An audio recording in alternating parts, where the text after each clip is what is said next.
بسم الله الرحمن الرحيم. إذا السماء انشقت وأذنت لربها وحقت وإذا الأرض مدت وألقت ما فيها وتخلت وأذنت لربها وحقت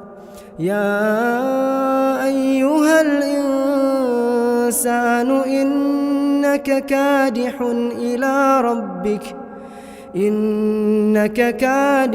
إلى ربك كدحا فملاقيه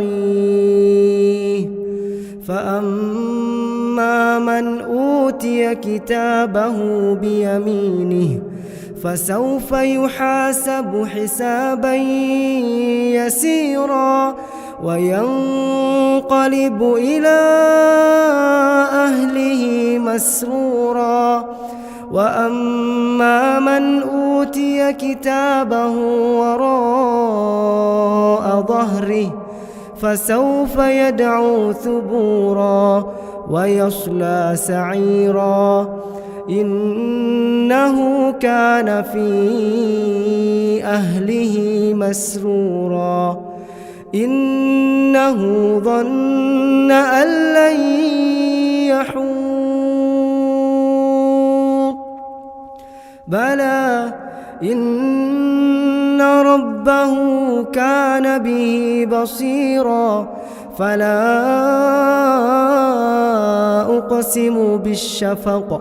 والليل وما وسق والقمر إذا اتسق لتركبن طبقا عن طبق